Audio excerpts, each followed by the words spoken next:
मैं हूं अंजलि और आप देख रहे हैं आरपीएस समाचार। तो चलिए शुरुआत करते हैं आज की मुख्य खबर से।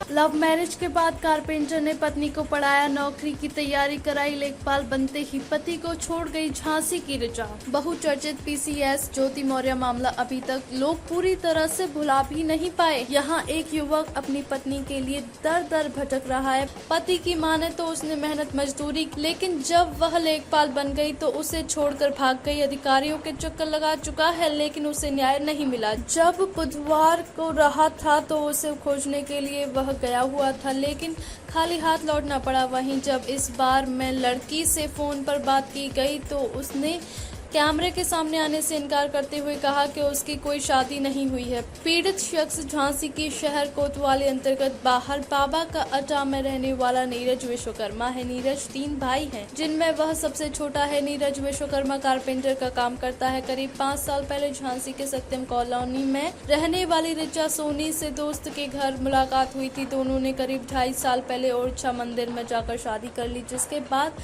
दोनों घर आ गए और हंसी खुशी से रहने लगे। इस दौरान लड़की ऋचा ने उसे बताया था कि वह आगे पढ़ना चाहती है। ऋचा को पढ़ाने के लिए वह मजदूरी करता था। जब ऋचा का सरकारी नौकरी लेखपाल में चयन हो गया तो फिर उसके रुख बदल गए। लेखपाल के पद पर चयन होने के बाद वह उसे छोड़कर चली गई। तब से लेकर अब तक वह लौटकर घर नहीं आई। अपनी पत्नी को पाने के लिए युवक अधिकारी से लेकर पुलिस तक के चक्कर लगा चुका है। उसे पता चला कि उसकी पत्नी को कलेक्ट्रेट में नियुक्ति पत्र मिल रहा है तो वह उसकी एक झलक पाने के लिए वहां पहुंच गया, लेकिन वहां से भी खाली हाथ लौटना पड़ा। वह नियुक्ति पत्र लेकर छिपते हुए निकल गई, लेकिन उससे मुलाकात नहीं की। नीरज ने बताया, मैं 18 जनवरी से परेशान हूँ। मेरा धर्मपत्नी ऋचा सोनी जो कि जिस कारण मैं दर दर भटक रहा हूँ। मैं अपनी पत्नी के लिए हर जगह जा चुका हूँ।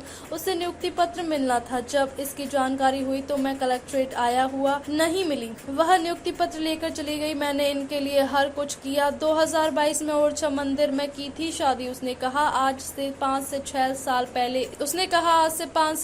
पहले इनसे उस समय मुलाकात हुई थी जब वह छोटे छोटे बच्चों को पढ़ाती थी। यह मुलाकात दोस्ती में बदल गई। करीब 6 महीने बाद यह दोस्ती कब प्यार में बदल गई है उसे भी पता नहीं हुआ। प्यार होने के बाद दोनों अपनी मर्जी से ओरछा मंदिर में जाकर शादी कर ली। शादी करने के बाद दोनों हंसी खुशी से रहते थे। इसके बाद उनका कुछ विवाद हुआ था जिस कारण वह मायके चली गई थी। फैमिली कोर्ट में उसने सेक्शन 9 दायर कर उससे अपने घर बुलाया था। जनवरी महीने में ऋचा का लेख पद पर चयन हो गया।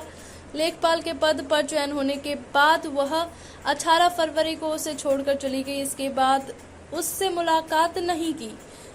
खबरों में अब तक लिए बस इतना ही। मिलते हैं फिर ऐसे ही बड़ी खबर के साथ। तब तक के लिए नमस्कार और देखते रहिए आरपीएस समाचार।